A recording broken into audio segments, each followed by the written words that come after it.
Hero ఎవరు MLC కార్యక్రమానికి స్వాగతం. నా పేరు జాఫర్. ప్రస్తుతం మేము తిరుపతిలో ఉన్నాం. రాయలసీమ ముఖద్వారమైన తిరుపతిలో ఉన్నాము. ఈరోజు ఎమ్మెల్సీ అభ్యర్థులతో డిబేట్ ఇక్కడే మనం నిర్వహిస్తున్నాము. అయితే ఈ డిబేట్ రొటీన్కి భిన్నంగా ఉంటుంది. ఇక్కడ ప్రశ్నలు కవులు కళాకారులు వేస్తారు. అంటే కవులు కళాకారులు వేసే ప్రశ్నలు కవితాత్మకంగా ఉంటాయి. కవితాత్మకంగా వచ్చే ప్రశ్న ఎంత ఘాటుగా తగులుతుందో మీకు ప్రత్యేకంగా చెప్పాల్సిన అవసరం లేదు. ముందుగా అభ్యర్థులను పరిచయం చేసే ముందు ఇక్కడికి వచ్చిన కవులు కళాకారులను ఒకసారి పరిచయం చేస్తాను. ఒకసారి మనం చూస్తే వరుసగా ముందుగా కూర్చున్న వేదవ్యాస్ రంగభట్ట. ఆయన సినిమా గేయ రచయిత. దాదాపు 60-70 పాటలు రాశారు. ఇటీవల విడుదలైన మంజునాథ సినిమాలో మహాప్రాణ దీపం పాట కూడా రాసింది ఈయనే. రెండోది అష్టావధాని ఆమదాల మురళి గారు. మూడోది ప్రముఖ కవి కిట్టన్న గారు. ప్రశ్నలు వేస్తారు. అంటే రాయలసీమ ప్రజలు ఎదుర్కొంటున్న సమస్యల్ని కవితాత్మకంగా వీళ్ళ ఎమ్మెల్సీ అభ్యర్థులకు దృష్టికి వాళ్ళు తీసుకెళ్ళడం జరిగింది. ఇప్పుడు అభ్యర్థులను ఒకసారి పరిచయం చేద్దాం. ముందుగా కాంగ్రెస్ అభ్యర్థి ఎమ్మెల్సీ అభ్యర్థి రామచంద్రారెడ్డి మన మధ్య ఉన్నారు. అదేవిధంగా పీడీఎఫ్ బలపరిచిన విట్టపు బాలసుబ్రహ్మణ్యం గారు ఉన్నారు. టీడీపీ ఎమ్మెల్సీ శ్రీనివాసులు గారు ఉన్నారు. ఇంకా వైసీపీ ఎమ్మెల్యే చెవిరెడ్డి భాస్కర్ రెడ్డి ఈ చర్చా వేదికలో పాల్గొంటారు. ఇంకా కార్యక్రమంలోకి ఎంటర్ అవుదాము. ఎమ్మెల్సీ అభ్యర్థులకు నా సూచన అంటే మీరు ఏ ప్రయారిటీ అంశాలు ఈ రాయలసీమలో మీరు గుర్తించారో అనేది ఒక 1 మినిట్ సమయంలోనే క్లుప్తంగా చెప్పాల్సి ఉంటుంది. ముందుగా రామచంద్రారెడ్డి గారు 1 మినిట్లో మీరు గెలిస్తే ఎటువంటి సమస్యల పరిష్కారాన్ని కృషి చేస్తారో చెప్తారు. Ready, start. అందరికీ నమస్కారం. రాయలసీమను రతనాల సీమగా మార్చబోయే భావి ఇంజనీర్ల మధ్య ఉంది. ప్రత్యేక హోదాను అమలు చేసి తద్వారా ఈ యువకులకు నిరుద్యోగులకు ఈ రాష్ట్రంలో ఉద్యోగావకాశాల కల్పన కోసం పరిశ్రమలు స్థాపించి తద్వారా యువతకు ఉద్యోగావకాశాలు కల్పించి ఈ రాష్ట్రాన్ని బంగారు రాష్ట్రంగా మార్చడం కోసం, యువకులకు ఉద్యోగాల కోసం, వారు చదువులు ముగించుకున్న తర్వాత వారి యొక్క భవిష్యత్తు నిర్దేశం కోసం రాయలసీమలో ముఖ్యంగా పరిశ్రమలు స్థాపించాలి. రాయలసీమలో ఉన్న రాజధానిని బయటకు తీసుకెళ్లిపోయి ఈ రాయలసీమకు ద్రోహం చేసినటువంటి ఈ పార్టీలకు బుద్ధి చెప్పాలి. యువకుల కోసం, యువకుల సంక్షేమం కోసం ముఖ్యంగా ఈ రాయలసీమలో వెనుకబడిన రాయలసీమ ఈ ప్రాంతం అనేక సమస్యలతో కొట్టుమిట్టాడుతుంది. సాగునీరు తాగునీరు లేకుండా ఇబ్బంది పడుతుంది. ఆనాటి కాంగ్రెస్ ప్రభుత్వం చేపట్టినటువంటి సంక్షేమ కార్యక్రమాలే కాంగ్రెస్ పార్టీకి పునాది. ఈ రోజు రాష్ట్రంలో కరువు తాండవిస్తుంది. నెక్స్ట్ విటపు బాలసుబ్రహ్మణ్యం గారు. వెనకబడిన ప్రాంతం కాదు, వెనక్కు నెట్టబడినటువంటి ప్రాంతం అని నేను అభిప్రాయపడుతున్నాను.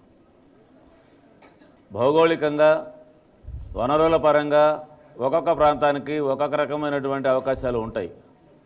మరి రాయలసీమకి ప్రధానంగా మానవ వనరులు అలాగే గనులు చాలా పెద్ద ఎత్తున లభించేటటువంటి ప్రాంతం. అందువల్ల రాయలసీమ అభివృద్ధిని గురించి మాట్లాడాలనంటే ఇక్కడ ఉన్నటువంటి పిల్లలకి మంచి చదువు ఇప్పించడం, ఉపాధి లభించేటటువంటి చదువును ఇప్పించడం, వాళ్ళ ఉపాధికి గ్యారెంటీ ఇచ్చేటటువంటి పరిశ్రమలు పెట్టడం ద్వారా మాత్రమే రాయలసీమ అభివృద్ధి అవుతుందని చెప్పి నేను అభిప్రాయపడుతున్నాను. శాసన మండలిలో కానీ బయట కానీ దానికోసం నేను కృషి చేస్తున్నాను. రైట్. శ్రీనివాస్ గారు. అందరికీ నమస్కారం. రాయలసీమ రతనాలసీమగా ఒకప్పుడు పేరు పొందినటువంటి ఈ రాయలసీమ వెనుకబడిన ప్రాంతంగా ఇప్పటికీ కూడా మాట్లాడుకుంటున్నారు. దీనికి రాజకీయ కారణాలు ఏమైనప్పటికీ కూడా ఈరోజు ఈ రాయలసీమని ప్రగతి పథంలో నడిపించడానికి రాయలసీమలో ముఖ్య వనరులైనటువంటి ఈ యొక్క చెరువులు కానీ కుంటలు కానీ వీటికన్నిటికీ కూడా వర్షాధారం లేనందువల్ల, వర్షపు నీరు రానందువల్ల, చెరువులు నిండనందువల్ల రైతులు బాధపడినటువంటి విషయాన్ని గమనించి ఒకవైపు హంద్రీనీవా కానీ, ఒకవైపు గాలేరు నగర్ కానీ, ఇంకోవైపు తెలుగు గంగ కానీ వీటినన్నింటినీ కూడా తెచ్చే నదుల అనుసంధానం ద్వారా రాయలసీమ ప్రాంతాన్ని సస్యశ్యామలం చేయాలనేటువంటి ఉద్దేశంతో ఈ ప్రభుత్వం కృతనిశ్చయంతో కార్యక్రమాలు చేసుకుంటూ ముందుకు పోతుందనేటువంటి విషయాన్ని సవినయంగా తెలియజేసుకుంటున్నాను. రైట్. శ్రీనివాస్ గారు. చెవిరెడ్డి భాస్కర్ రెడ్డి గారు. అంటే వైసీపీ ఎలాగో లేదు పోటీలో, కానీ ప్రధానమైన సమస్యలు దానికి ఎవరు కారణం అంటారు? మా పార్టీ పాలసీ ఒకటి, చదవాలన్న ఆలోచన పిల్లవాడుకుంటే, చదివించిన ఆలోచన తల్లిదండ్రులకుంటే అతను డాక్టర్ అవుతాడా, ఇంజనీర్ అవుతాడా, కలెక్టర్ అవుతాడా, అంతకన్నా పై చదువులు చదువుతాడా, ఆ చదివించే బాధ్యత ప్రభుత్వానికి కావాలి. వృద్ధులను బట్టి పింఛన్లు ఇవ్వాలని తప్ప పింఛన్లను బట్టి వృద్ధుల్ని సెలెక్ట్ చేయకూడదు అన్నది మా ఆలోచన. అడిగిన వారికి అంత ఇండ్లు ఇచ్చి ఇండ్లు లేని నిరుపేదలు లేనటువంటి రాష్ట్రంగా దీన్ని తయారు చేయాలి. అందరికి అన్నం పెట్టిన రైతు అన్నమో రామచంద్ర అనకుండా రైతే రాజుగా, రైతే రాష్ట్రానికి వెన్నుముకగా చేయడమే మా యొక్క పార్టీ లక్ష్యం, రాజశేఖర్ గారి లక్ష్యం. అదే రకంగా ఏ పెండింగ్ ప్రాజెక్టులు అయితే ఉన్నాయో రాజశేఖర్ గారు ప్రారంభించినవన్నీ పూర్తి చేసి నిజంగా రైతులను రాజును చేసి నీటి సమస్య, తాగు సమస్య, అన్ని సమస్యలు కూడా పరిష్కరించడంలో వైఎస్ఆర్ కాంగ్రెస్ పార్టీ ముందుకుండాలి. రాజశేఖర్ గారు కలలు కన్నటువంటి ఆ రామరాజ్యాన్ని, రాజన్న రాజ్యాన్ని తీసుకురావడానికి జగన్మోహన్ రెడ్డి గారు చేస్తున్నటువంటి తపనలో ప్రతి ఒక్కరిని భాగస్వామ్యం చేయాలి. ప్రజలతో కలిసి ప్రజల కోసం, ప్రజల వలన ప్రజలకు మేలు చేసే పరిపాలన అందించాలి అన్నది మా పార్టీ లక్ష్యం. రైట్ భాస్కర్ గారు, ధన్యవాదాలు. అంటే రాయలసీమ సంబంధించిన సమస్యల కవులు ప్రశ్నిస్తారు అభ్యర్థులను. ముందుగా వేదవ్యాస గారు, మీరు ముందుగా ఒక పాటతో మొదలు పెడతారండి.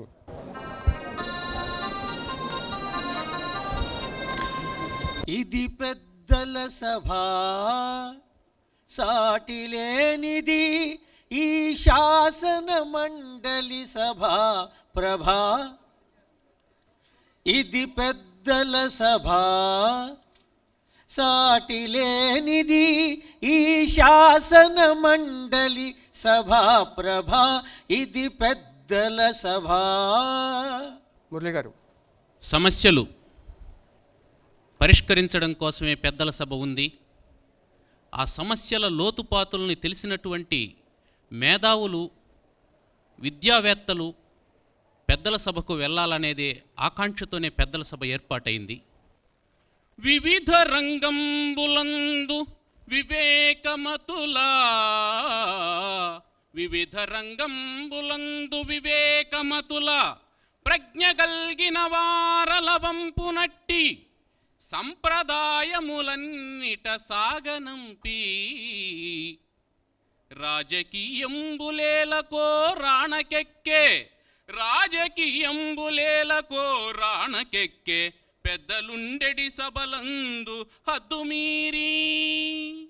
ఆ మేధావుల కొరత పెద్దల సభలో ఏర్పడినట్టు అనిపిస్తూ ఉంది. దీని పరిష్కారానికి మీరు ఏం ఆలోచిస్తున్నారనేది నా ప్రశ్న. రైట్.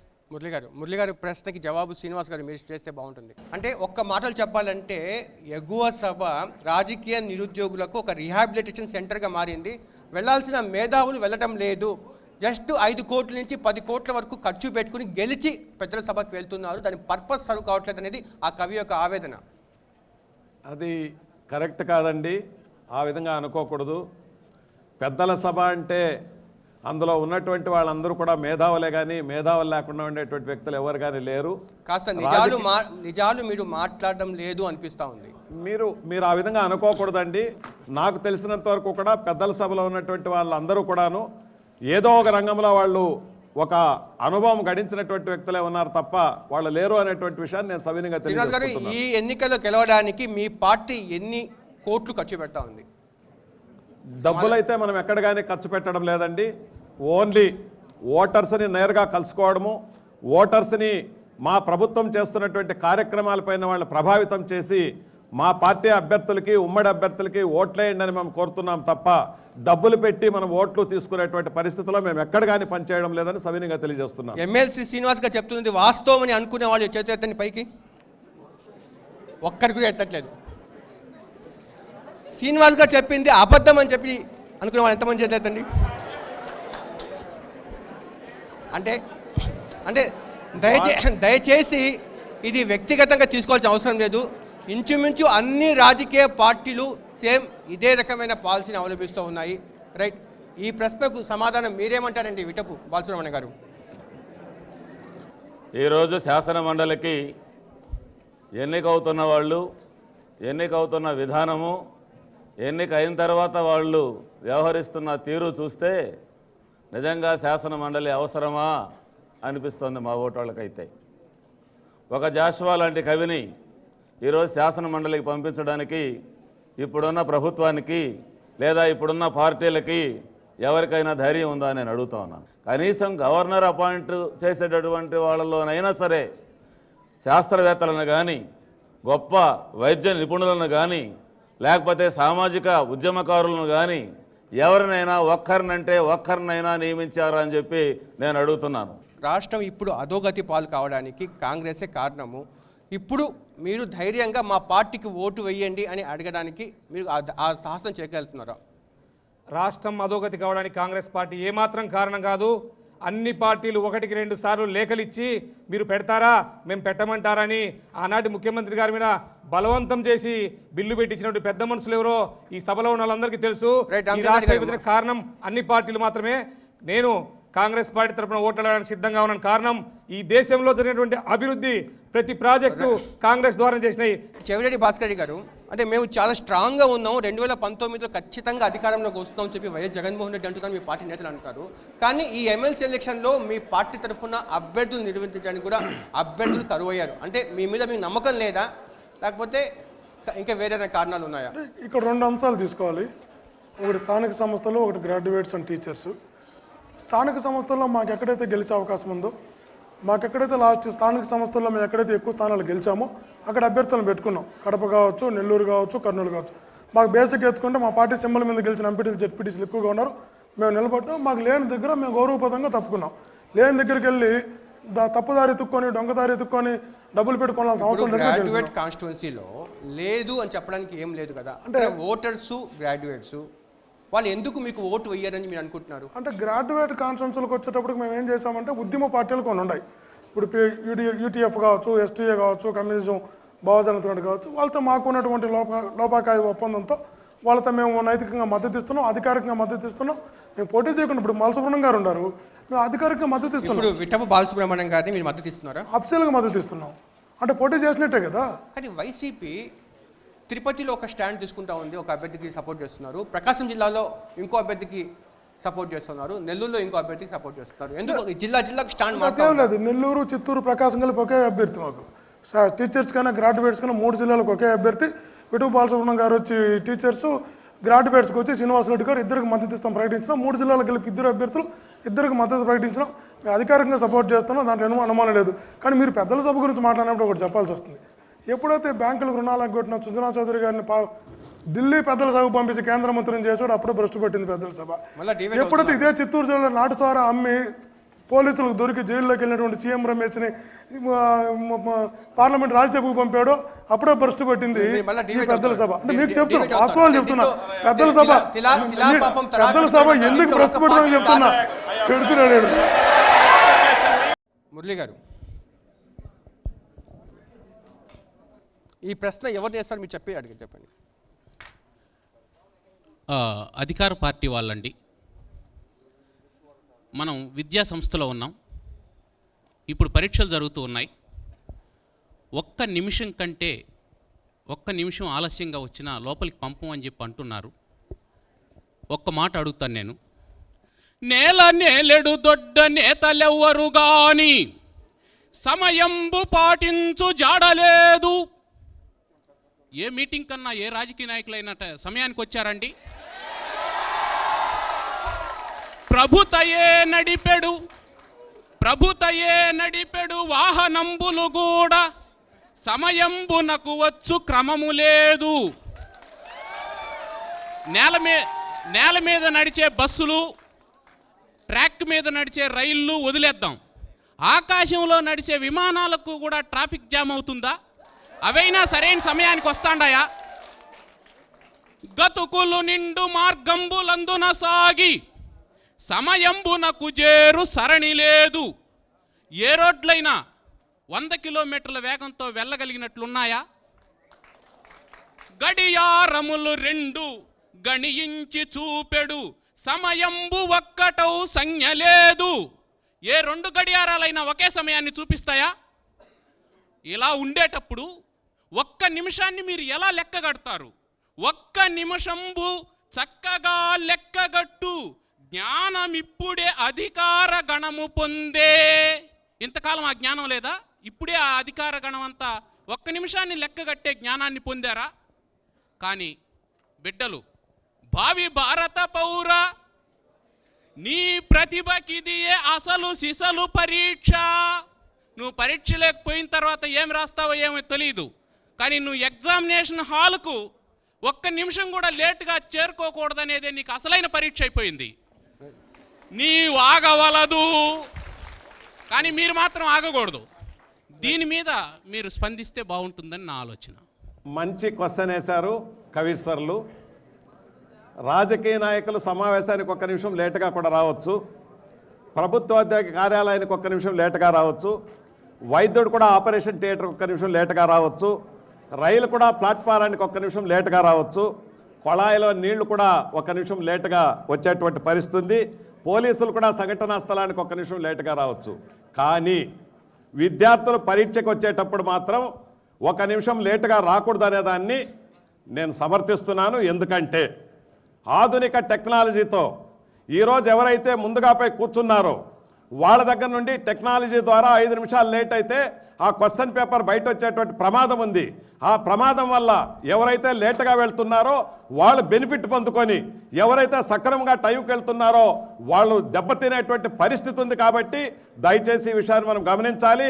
అందుకే అటువంటి ఒక్క నిమిషం లేటుగా రాకూడదు, అందరూ కరెక్ట్ టైంకి రావాలనేటువంటి విషయాన్ని ప్రభుత్వం యోచించి ముఖ్యమంత్రి గారు పెట్టారనేటువంటి విషయాన్ని సవినయంగా తెలియజేస్తున్నాను. భాస్కర్ గారు ఏమంటారు? భావి భారత పౌరుల పిల్లలు, తల్లిదండ్రుల ఆశా దీపాలు పిల్లలు. ఇంత టెక్నాలజీ పెరిగిందని మా అన్న అన్నాడు. ఇంత టెక్నాలజీ పెరిగి ఇంత ఆధునికంలో ప్రపంచ పరిజ్ఞానం అంతా తీసుకొచ్చి పరిపాలన చేస్తున్నటువంటి ప్రభుత్వం ఈ క్వశ్చన్ పేపర్ బయటకు వెళ్లకుండా కంట్రోల్ చేయలేదా? అంటే మీరు కంట్రోల్ చేయలేకుండా 6 వాళ్ళకేస్తారా? క్వశ్చన్ పేపర్ బయటకు పోయిందంటే ఎవరు బాధ్యత వహించాలి? ప్రభుత్వం బాధ్యత వహించాలి. అంటే తప్పు మీద అయితే 6 వాళ్ళకా? ఇది ఎక్కడిది? జీతం కోసం ఆంగ్లం నేర్చుకో, జీవితం కోసం మాతృభాషనే నేర్చుకో అని భాషాభిమానుల యొక్క ఉద్ఘోష. అమ్మ, ఆవు అందరికీ ఇష్టం. ఇంట్లో ఈగ పిలవని చుట్టం. ఏడుపొచ్చినా నవ్వొచ్చినా అమ్మ భాషలోనే ఏడుస్తాం. అట్టి అమ్మ భాషను ఎలా అంగడి సరుకు చేస్తారు? డిగ్రీలో తెలుగు పాఠం అటకెక్కింది, కొంపదీసి ఎంఏ తెలుగును కూడా ఆంగ్లంలోనే బోధింతురా? తెలుగు తల్లి గుండె గుడిసెకు ఆంగ్లపు అగ్గిపుల్లతో తగలబెట్టి అట్లా అవుతుంది కదా అని అడుగుతున్నారు తెలుగు భాషాభిమానులు. నేనైతే అర్జెంటుగా ఏం చేయాలని అడుగుతున్నానంటే ఈ ప్రభుత్వాన్ని ఆంధ్రప్రదేశ్ అని పేరు మార్చేసి ఆంధ్రప్రదేశ్ అని పెడితే బాగుంటుంది అనుకుంటున్నాను. కొంచెం మొరటుగా ఉన్న తెలుగుదేశం అనే పేరు కూడా మార్చేసి తెలుగు ద్వేషం అని పెట్టుకుంటే కూడా ఇంకా బాగుంటుందని అనుకుంటున్నాను. ఎందుకు ఈ మాట అంటున్నానంటే కడుపు మండి అంటున్నాను.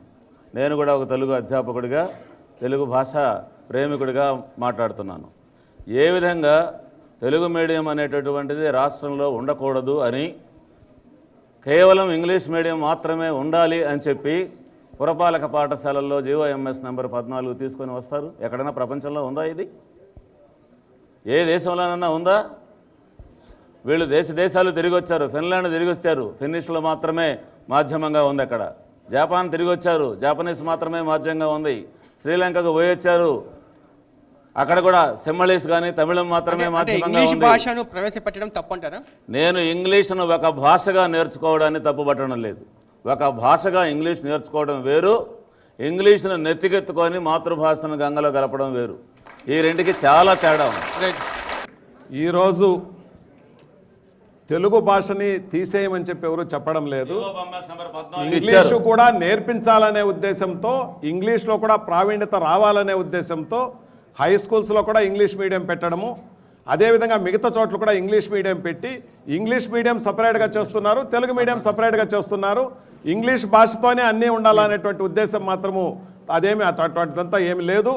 ఇంగ్లీష్ భాష కూడా నేర్చుకోమని చెప్పి చెప్తున్నాము, తెలుగు కూడా నేర్చుకోమని చెప్తున్నాం. ఈ మధ్యన దోమలపై దండయాత్ర అనే ఒక హోర్డింగ్ చూశాను నేను. చాలా గొప్ప విషయం ఇది. ప్రభుత్వం సామాజిక ఆరోగ్యాన్ని గురించి ఇంతగా పట్టించుకోవడం అనేది చాలా గొప్ప విషయం, అభినందించదగినటువంటి విషయం. కానీ దోమ మీద నాకు చిన్న అభిప్రాయం ఉంది. ఆ దోమ ఎటువంటిదంటే మురుగు కాలువలోన పుట్టిన చిన్నారి వీరనాయకులకు పెను సవాలు పేదవారల ఇంట పిలవని చుట్టంబు సర్వజనుల పట్ల సామ్యవాది యమునికి భూలోకమందున ప్రతినిధి వైద్యుల పాలి సంపదల లక్ష్మి సంగీతమందున సహజ పండితురాలు స్వచ్ఛతకెప్పుడు వర్గవైరి నిద్రపోదు పరుల నిద్రపోనివ్వదు నిద్రపోదు పరుల నిద్రపోనివ్వదు జోలపాటతోడ మేలుకొలుపు పూల పాన్పు వైద్యశాల పాన్పుగా మార్చు పూల పాన్పు వైద్యశాల పాన్పుగా మార్చు సహజ యుక్తి గల్గు శక్తితో మా ఇటువంటి శక్తివంతమైనటువంటి దోమ మీద దండయాత్రకు పూనుకున్నారు కదా. ఆ దండయాత్రలో ఎవరు గెలిచారు, ఎవరు ఓడిపోయారు, ఎవరు బలిశారు, ఈ విషయాన్ని మీరు తెలియజేస్తే పిల్లలంతా తెలుసుకుంటారని నా ఆకాంక్ష. ఇక్కడ బలిశారు అనే పదం ఎందుకు వాడారు బహుశా మీకు ప్రత్యేకంగా చెప్పాల్సిన అవసరం లేదు. అంటే మధ్యవర్తులు కోట్ల రూపాయలు సంపాదించారు దోమల నివారణ కోసం అన్నది ఆయన పరోక్షమైన ప్రశ్న. సార్ ఒక ప్రోగ్రామ్ని మనం టేకప్ చేసినప్పుడు దాని లోటుపాట్లను గురించి మనం ఎక్కువ మాట్లాడుతున్నాం తప్ప దానివల్ల అవుట్కమ్ ఎలా వస్తుందనేటువంటి విషయాన్ని మనం మర్చిపోతున్నాం. దయచేసి ముఖ్యమంత్రి గారు ఫస్ట్ నుంచి కూడాను మొదట ఆయన ముఖ్యమంత్రిగా ఉన్నప్పుడు కూడా పచ్చదనం పరిశుభ్రత అనే కార్యక్రమం కావచ్చు, చెట్లు నాటే కార్యక్రమాలు కావచ్చు, అదేవిధంగా ఇంకుడు గుంతల కార్యక్రమాలు కావచ్చు, ఇవన్నీ కూడా నివారణ కోసం దానికే ఒక్క విశాఖ జిల్లాలోనే 70 లక్షల రూపాయలు గోల్మాలైంది. శ్రీకాకుళం జిల్లాలో అయితే 13 లక్షల రూపాయలు.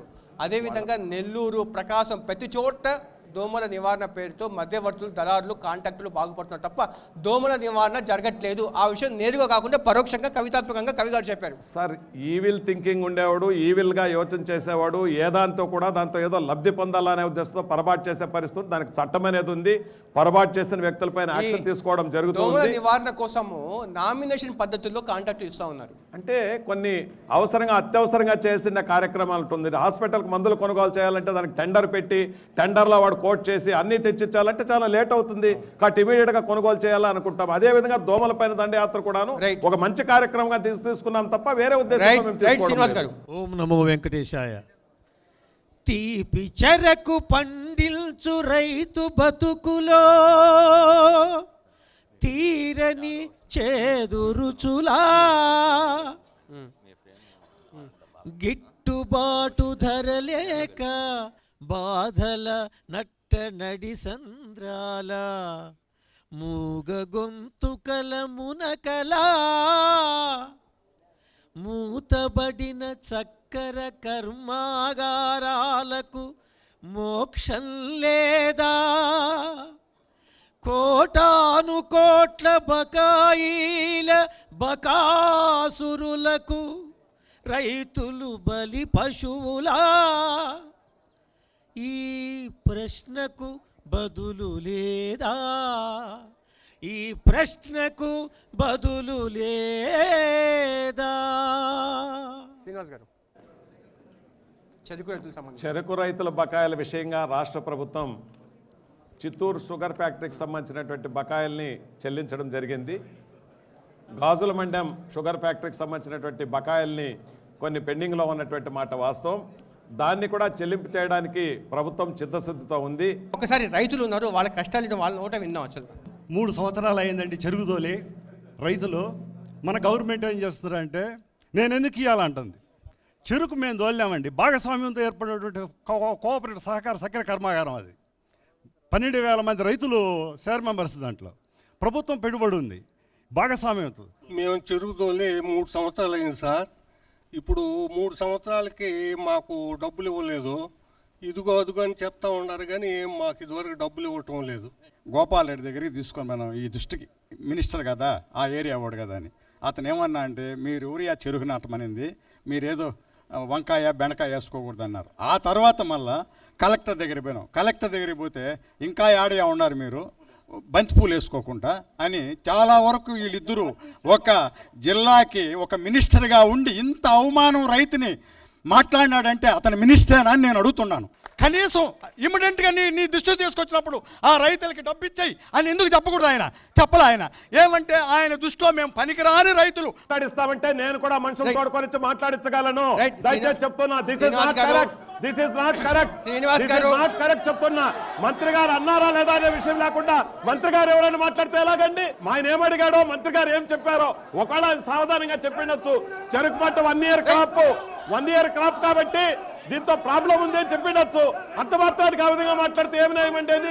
వాళ్ళు రైతులు నిజంగా కూడా 89,000 టన్నుల చెరుకుని 2014కి ప్రభుత్వానికి తోలిన మాట వాస్తవం, మీరు కాదనేటువంటి సత్యం. ఆ 89,000 టన్నులు అమ్మిన తర్వాత వచ్చినటువంటి డబ్బు ప్రభుత్వ చెస్ట్లోకి వెళ్ళిపోయిన మాట వాస్తవం. ప్రభుత్వ చెస్ట్లోకి ప్రభుత్వ ఖజానాలోకి వెళ్ళిపోయిన తర్వాత ఆ 89,000 టన్నులు ఎవరైతే రైతులు తోలారో వాళ్ళు 3-4 సంవత్సరాలుగా ముఖ్యంగా మీ చుట్టూ మా చుట్టూ అందరి చుట్టూ తిరుగుతూనే ఉన్నారు.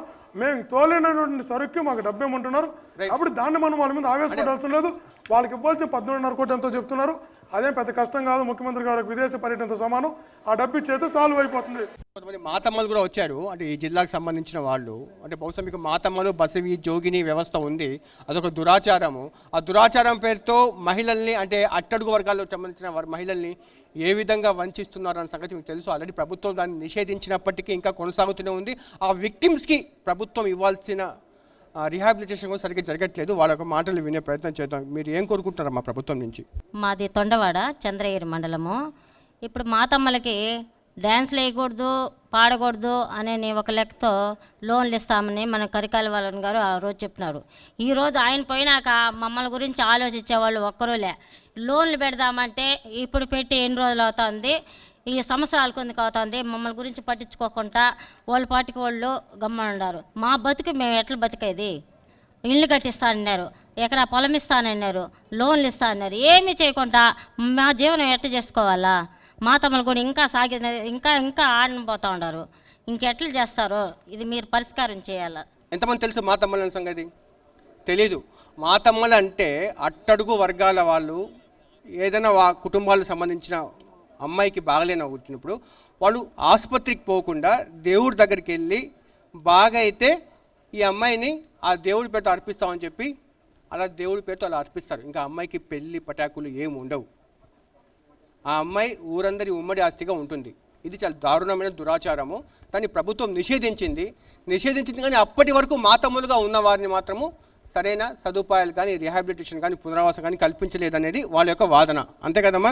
నేను చెప్పిన దాన్ని కరెక్టే సార్. సమాజంలో అందరినీ ఒక అవకాశం ఇవ్వాలి. వారికి ఉన్నటువంటి ఇబ్బందులను ఆ వ్యవస్థ దురాచార వ్యవస్థ అని చెప్పేసి ఈరోజు ప్రభుత్వం నిషేధించింది. దానికోసం వారికి ప్రత్యేకంగా ఒక పెన్షన్ లాగా ఆ మిగిలిపోయి ఉన్నటువంటి జనానికి మంత్లీ ఇతని ఒక ఉపకార వేతనం లాగా ఇచ్చి వారి కుటుంబాలను ఆదుకొని వాళ్ళను కూడా అంటే ఇప్పుడు ఎన్నికలు మీరు పోటీ చేస్తున్నారు కాబట్టి వాళ్ళకి అందరూ డిమాండ్ చేస్తున్నారా, లేకపోతే ఇంతకుముందు సమస్య గురించి పోరాటం చేశారా? నాకు సమస్య గురించి అవగాహన ఉంది. ఏదైనా పోరాటం చేశారు ఎప్పుడైనా దీని గురించి వాళ్ళకి అది కావాలని చెప్పి? చేయలేదు. నిజామాబాద్ జిల్లాలో ఈ జోగిని వ్యవస్థ ర్యాంపేట్గా ఉన్న సందర్భంలో హేమలత ఒక పెద్ద ఉద్యమాన్ని నిర్వహించారు. జన విజ్ఞాన వేదిక కూడా అందులో భాగస్వామి. నేను కూడా జన విజ్ఞాన వేదికలో భాగంగా అప్పుడు ఆ నిజామాబాద్ జిల్లా పర్యటించి కొంతకాలం పాటు అందులో ఉన్న ప్రసాదరావు గారు వీళ్ళంతా కలిసి. ఇది చాలా దుర్మార్గమైన వ్యవస్థ. ఇప్పుడున్న పిల్లలకి, అమ్మాయిలకి ఎవరికి అర్థం కాదు కానండి, సమాజంలో అత్యంత దయనీయమైన విషయం. మరి ఇప్పుడు దాన్ని నిషేధించిన తర్వాత వాళ్ళకి రిహాబిలిటేషన్ చేయడం అనేది చాలా న్యాయమైనటువంటి విషయం. ఇప్పటికైనా ప్రభుత్వం జోగిని వ్యవస్థ కంటే దాన్ని వదిలేస్తే మరింత గౌరవంగా బతుకుతాము అనే ఒక నమ్మకాన్ని కనుక కలిగిస్తే ఎవరు జోగినిగా ఉండాలని, ఎవరు మాతమ్మగా ఉండాలని చెప్పి కోరుకోరు. ఆ పనిని అర్జెంటుగా చేయాలని నేనైతే కోరుతున్నాను. మా పల్లెల్లో కూడా ఈరోజు కూడా ఈ రకమైనటువంటి మాతమ్మల సంస్కృతి ఉంది, మేము చూస్తుంటాం. బేసిక్గా మేము మొట్టమొదటి నుంచి వామపక్షం అంటే కొంచెం ఆ భావజాలంతో పెరిగిన వాళ్ళంగా మేము వ్యతిరేకిస్తుంటాం. ఎందుకంటే ఒక మహిళ జీవితం శాశ్వతంగా అలా అయిపోతుంది, ఇది కరెక్ట్ కాదు అని. అందుకంటుంటా మనం అనుకుని చాలాసార్లు వినుంటాం దీని గురించి. మాతమ్మల బ్రతుకు తీరు మారదా, ఇవి వారసత్వం అంటే ఈ విచ్చలవిడి వారసత్వానికి తెరపడదా? ఈ విచ్చలు అంటే వారసత్వం అంటే ఈ రకమైన వారసత్వం ఎప్పుడు కూడా మంచిది కాదు అని ఈ విపరీతమైన ఈ సాంఘిక దురాచారానికి చరమగీతం లేదా? మనం అంటుంటాం మాతృదేవోభవ అన్నది మన ఆరోగ్య సూక్తి అయినప్పుడు మా తమ్ములను మన అమ్మలుగా భావించి పూజించి భావించే సంస్కృతి మనకు రాదా అని. అది రానప్పుడు మా తమ్ములను మన అమ్మలుగా భావించి పూజించే సంస్కృతి మనకు రానప్పుడు ఈ మాతమ్మల వ్యవస్థ ఎప్పుడు కూడా ఈ సాంఘిక విచ్చలవిడి సాంఘిక దురాచారం మంచిది కాదు. కవిగా అంటే కమ్యూనిజం నుంచి వచ్చిన వ్యక్తులుగా మొదటి నుంచి ఇది ఈ విధానానికి కొంచెం వ్యతిరేకంగా ఉంది. శ్రీనివాస్ గారు మీరేమంటారు? తప్పకుండా ఈ వ్యవస్థ పైన ప్రభుత్వ పరంగా తీసుకోవాల్సినటువంటి చర్యలు తీసుకోవడానికి ప్రభుత్వం కృతనిశ్చయంతో ఉంది. ఇంకా ఎక్కడైనా ప్రాబ్లమ్స్ ఉంటే మా దృష్టికి తీసుకొస్తే తప్పకుండా యాక్షన్ తీసుకుంటామని తెలియజేస్తున్నాం. ఒక కీలకమైనటువంటి ప్రశ్న, మీరు ఎమ్మెల్సీలుగా పోటీ చేయబోతున్నటువంటి వారు తీసుకోవాల్సినటువంటి బాధ్యత ఏమిటంటే కరువు. గ్రామముల యందు యువకులు కానరారు. ఏ ఊర్లో చూసినా గొళ్ళాలు వేసినటువంటి ఇళ్ళు, ఆ ఇంటి ముందర ముసలి వాళ్ళు ఉన్నారే తప్ప మిగిలినటువంటి వాళ్ళందరూ పొట్ట చేత పట్టుకొని సమీపంలో ఉన్నటువంటి పట్టణాలకు తరలి వెళ్ళిపోతూ ఉన్నటువంటి దుస్థితిని మనం చూస్తూ ఉన్నాం. గ్రామముల యందు యువకులు కానరారు, వలస బాటను బట్టిన వారి చూడ కరువును జయించినారమా, తరిమి కొట్టి కరువు చే ఓడిపోతిమా పరువు దప్పి. కరువు చేతిలో మనం ఓడిపోయామా? కరువును మనం జయించామా? ఒకవేళ మనం కరువును జయించుంటే ఎందుకు ఈ వలసలు కొనసాగుతూనే ఉన్నాయి? శ్రీనివాస్ గారు, అధికారంలో మీరు ఉన్నారు కాబట్టి మీరే చెప్పండి.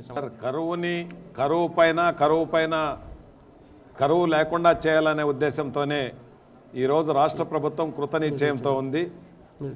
ఈ కరువు నివారణ చర్యల్ని తీసుకోవడం జరుగుతుంది. గ్రామీణ ఉపాధి పథకం ద్వారా కూడా ఈరోజు చెరువుల్లో పూడికతీత కార్యక్రమాలు కావచ్చు, అదేవిధంగా ఇతరత్రా కార్యక్రమాలు ఎన్నో చేపట్టి వాటికి అన్నిటికీ కూడా ప్రభుత్వ నిధులు వెచ్చించి ఈరోజు వలస నివారణకు చర్యలు కూడా తీసుకోవడం జరుగుతూ ఉంది. దాంతోపాటు ఈ యొక్క నీటిపారుదల వ్యవస్థని పెంచి అటు పోలవరం డ్యామ్ నిర్మాణాన్ని పూర్తి చేసి హంద్రీనీవా కానీ గాలేరు నగర్ కానీ వీటన్నిటి కూడా పూర్తి చేయాలనే విమర్శ ఏంటంటే పట్టిసీమ మీద ఉన్నంత ప్రేమ హంద్రీనీవా గాలేరు నగరి ఆ ప్రాజెక్టుల మీద ప్రభుత్వానికి లేదు అన్నది ఒక విమర్శ. సార్, పట్టిసీమ ఎత్తిపోతల పథకం ద్వారా గోదావరి జలాలు వేస్ట్గా పోయే నీళ్ళని పోలవరం డ్యామ్ కట్టేంత వరకు లేట్ అవుతుంది కాబట్టి 2018-19 వరకు కూడా వాడుకోవాలనే ఉద్దేశంతో అదే అందులో చూపించే ప్రేమ గాలేరు నగరి ఈ హంద్రీనీవా ప్రాజెక్టుల మీద చూపించట్లేదు సార్. ఈరోజు మన గండికోటకు నీళ్ళు ఎలా ఇచ్చాము, ఇప్పుడు కడప జిల్లాకు నీళ్ళు ఏ విధంగా తీసుకొస్తున్నాము. ఈ ప్రభుత్వం కృతనిశ్చయంతో ఉంది. గత ప్రభుత్వం మాటలు చెప్పారు, నేను కాదని చెప్పలేదు, వాళ్ళు ప్రారంభించారు. కానీ ఇది నందమూరి తారక రామారావు గారి యొక్క మానస పుత్రిక హంద్రీనీవా సుజల స్రవంతి 1989కు ముందే ఆయన సర్వే చేసినటువంటి ప్రాజెక్ట్ అది. దాన్ని వాళ్ళు చేశారు, 10 సంవత్సరాల్లో పూర్తి చేయలేకపోయారు. ఈరోజు టన్నల్స్ నిర్మాణాలు కానీ ఫారెస్ట్లో పర్మిషన్స్ కానీ అన్నీ తీసుకొని కార్యక్రమాన్ని బ్రహ్మాండంగా చేయడం జరుగుతుంది. హంద్రీనీవాని పూర్తి చేసే సత్సంకల్పంతో మేమున్నాము. సంక్షేమ పథకాలు ప్రాజెక్టులన్నీ అవి శంకుస్థాపన చేసింది మేమే, వాటికి రంగులు పూసుకొని శంకుస్థాపన చేస్తారు. ప్రాజెక్టులు కట్టింది మేము, లస్కర్ పని చేస్తుంది ఈ ప్రభుత్వం. ఓన్లీ గేట్లు ఎత్తడం, గేట్లు మూయడం తప్ప మేము చేపట్టే సంక్షేమ పథకాల్లో సాగునీటి ప్రాజెక్టులు అంటే కాంగ్రెస్ ఈ రాష్ట్రం దేశం సుభిక్షంగా ఉండదు. రాయలసీమ వివక్ష గురవుతుంది, రాయలసీమ వెనుకబడి గురవుతుంది. పోలవరం మీద శ్రద్ధ రాయలసీమ మీద లేదు. రికార్డ్స్ వెరిఫై చేయండి, తెలుస్తుంది. రికార్డ్స్ వెరిఫై చేయండి. ఒక మంచి పెద్ద ఒక మంచి టాపిక్ తీసుకొచ్చారు. 664 మండలాలు ఆంధ్రప్రదేశ్లో ఉన్నాయి జాఫర్ గారు. 234 మండలాలు 2014లో కరువు మండలాలుగా ప్రకటించినాం. 301 మండలాలను 2015-16లో ప్రకటించినాం. 2016-17లో 390 మండలాలను కరువు మండలాలుగా ప్రకటించాం. అంటే సంవత్సరం 15% కరువు మండలాలు పెరుగుతున్నాయి తప్ప తరగడం లేదు. ఓవరాల్గా 50% కరువు మండలాలు వచ్చాయి.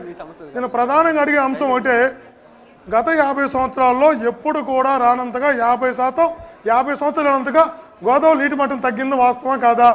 మనము ఫైనాన్షియల్ ఎప్పుడు తీసుకుంటాం?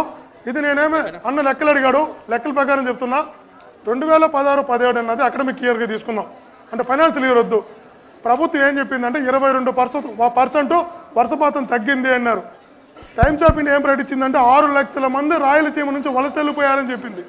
రెయిన్ గన్స్ అన్నారు 33%, 33 mm అన్న ఒక్క ఇంపార్టెంట్ అన్న, గ్రౌండ్ నెట్ పండాలంటే 33 mm వాటర్ కావాలి. 33 mm వాటర్ కావాలంటే నీళ్ళు ఇవ్వాల్సింది పోయి రెయిన్ గన్ అన్నాం. రెయిన్ గన్తో 30 mm వాటర్ ఇవ్వాలంటే 6 గంటలు మా పారాల 6 గంటలు అది ఇవ్వడం 6 గంటలు ఇస్తున్నారు. కాబట్టి ఏదేమైనా కూడా కరువు అనేది రాష్ట్రంలో ఉందినడానికి నిదర్శనం చెప్తున్నా. ప్రపంచంలో తిరుగులేని కొండ మన తిరుమల కొండ. కోరిన వరాలిచ్చే వెంకన్న సాక్షిగా ఎందరెందరో వాగ్దానాలు వరాలిచ్చిరి. తిరుపతి రైల్వే స్టేషన్ అంతర్జాతీయ ప్రమాణాల దీటుగా తీర్చిదిద్దుతామని. బడ్జెట్ గూడ్స్ బండి కూడా బయలుదేరి చాలా ఏండ్లయింది, ఇంకా చేరలేదు తిరుపతికి. అదిగో ఇదిగో వచ్చేసిందంటూ ఊదరగొట్టిరు కానీ ఆ ఊదరకు కలుగులోని ఎలక చచ్చిందేమో కానీ రైల్వే స్టేషన్ రూపు మాత్రం మారలేదు. అన్నీ ఉన్నా అల్లు నోట్లో శని అన్నట్లు అంటున్నారు జనం. ఇప్పుడు ఏం చెప్దాం మనం? ఇప్పటికే 2 బడ్జెట్లో తిరుపతి రైల్వే స్టేషన్ని అంతర్జాతీయ రైల్వే స్టేషన్గా తీర్చిదిద్దడానికి ప్రణాళికాబద్ధంగా కార్యక్రమాలు చేయడం జరుగుతూ ఉంది. రాజ్యసభ సభ్యత్వాన్ని సురేష్ ప్రభు గారికి ఇవ్వడం జరిగింది. సురేష్ ప్రభు గారు ఈరోజు రైల్వే శాఖ మంత్రిగా ఆంధ్ర రాష్ట్రంలో ఒక తిరుపతే కాకుండా రాష్ట్రంలో ఉన్నటువంటి రైల్వే వ్యవస్థని మెరుగుపరచడానికి చర్యలు తీసుకుంటున్నటువంటి విషయం వాస్తవం.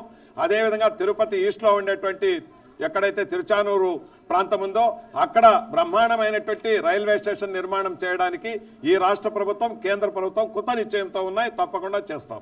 ఈరోజు ప్రభుత్వము ఏ ఉద్దేశంతో టీటీడీకి జీవోలు ఇస్తుంది? మొట్టమొదట 10-10 జీవో ఒకటి ఇచ్చింది సార్. దీనిలో ఏమంటే అనకాపల్లికి సంబంధించిన ఒక ఎమ్మెల్యే మూగాంబిక ఆలయాన్ని నేను నిర్మించుకుంటాను, అక్కడ నేను ఒక స్థలం కొనుగోలు చేయాలి, 5 కోట్ల రూపాయలు ఇవ్వండి అంటే ఈ జీవో ఇచ్చారు సార్ గవర్నమెంట్. ఇది ధర్మమా సార్? టీటీడీకి అనకాపల్లిలో ఉండే ఆలయానికి ఏమన్నా సంబంధం ఉందా? హిందూ ధర్మాన్ని ముందుకు తీసుకెళ్ళడానికి ఈ యొక్క టీటీడీ నిధుల్ని ఒక చిత్తూరు జిల్లా వాస్తవ్యంలో, ఒక రాష్ట్రంలో ఉండే 13 జిల్లాల వాస్తవ్యంలో ఇచ్చే కానుకలు కాదు, ఇది దేశమంతా వచ్చేటువంటి కానుకలు. కాబట్టి ఎక్కడైనా హిందూ ధర్మాన్ని పెంపొందింపు చేయడానికి కార్యక్రమాలు చేసేదంతా. పివిఆర్కే ప్రసాద్ గారు ఇంత ముందుకు టీటీడీ ఈవోగా ఇక్కడ పనిచేశారు. ఆయన ధర్మ పరిరక్షణ ట్రస్ట్ అని ఒకటి పెట్టాడు. ఆయనకి నెలకి 50 లక్షల రూపాయలు అంటే సంవత్సరానికి 6 కోట్ల రూపాయలు ఇవ్వండి అని ఈ 65 జీవో ఇచ్చాడు. ఎవరి సొమ్మండి ఇది? టీటీడీకి ఏం సంబంధం అండి? అంటే టీటీడీలో ధర్మ ప్రచార పరిషత్ ఉంది, 200 కోట్ల రూపాయలు సంవత్సరానికి ఖర్చు పెడుతున్నారు. అదేవిధంగా అన్నమాచార ప్రాజెక్ట్ ఉంది, దాస ప్రాజెక్ట్ ఉంది, కళాకారులు ఉన్నారు. వాళ్ళందరూ కూడా ఈరోజు టీటీడీ ద్వారా ఉద్యోగస్తులుగా పనిచేస్తున్నారు. మారుమూల గ్రామాలకు కూడా పోయి శ్రీవారి ప్రతిష్టను ఇనుమరింపజేస్తున్నారు.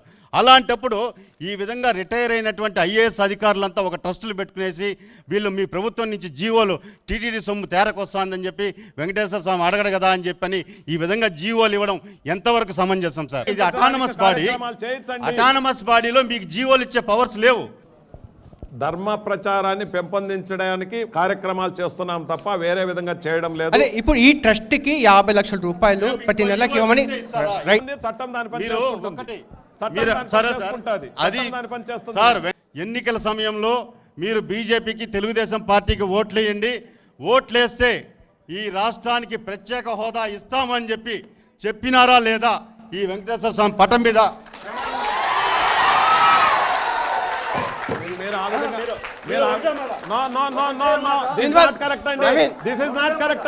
మీరు మాట్లాడటం సమస్య ఏదు, మీరు మాట్లాడటం సమస్య నవీన్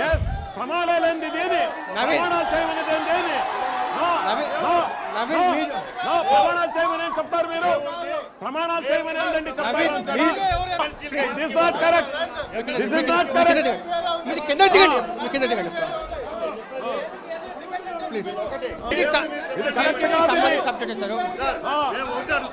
మీరు ప్రశ్న చేశారు, ఆయన జవాబు చెప్తారు, కానీ మీరు ప్రశ్న సార్ సమాధానం చెప్పమంటే చెప్పడానికి సిద్ధంగా ఉన్నాను. ఆయన జవాబు చెప్తారు, సిద్ధంగా ఉన్నాను నేను.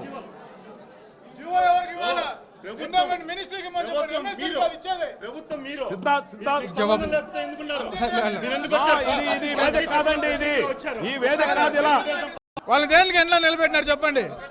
సమస్య ఎక్కడ? ఒకటే సార్, బాబు వస్తే జాబ్ వస్తుందని వాళ్ళే చెప్పారు. చెప్తాం. ఈ రోజు వీళ్ళందరూ కూడా వస్తే ఉద్యోగాలు రెడీగా ఉండాలనే ఉద్దేశంతో అంతేకాని ఈడేదో వచ్చి సమయం సందర్భం తీసుకొని సెల్ఫ్ ఇమేజ్ పెట్టుకోవడానికి తెలుగుదేశం పార్టీ రాలేదనేది ఒకసారి మేము అందరికీ తెలియజేసుకుంటున్నాం. మీరందరూ కూడా రెచ్చిపోయి ఆ అవాకులు తవాకులు ఇనే మీరు మోసపోకండి. మీరు బయటపోయేటప్పటికి ఉద్యోగాలు రెడీగా ఉన్నాయి ఈ పాలనలో, మీరు ఒక్కసారి తెలుసుకోండి. అన్ని రాజకీయ పార్టీలను అడుగుతున్నాను. రైతులకి డబ్బులు ఇవ్వరు, అండ్ దెన్ వాళ్ళకి ఏమైనా నష్టం జరిగితే ఇవ్వరు.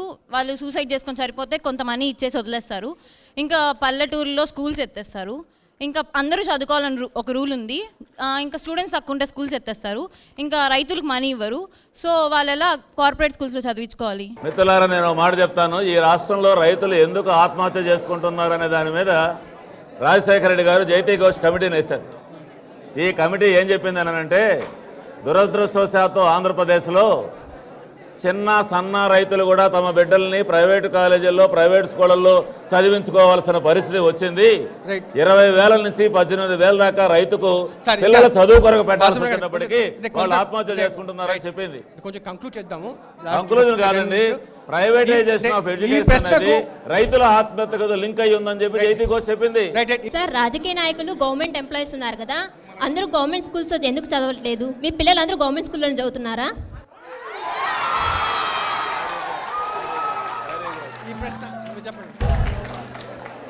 సోదరి మంచి క్వశ్చన్ వేసింది.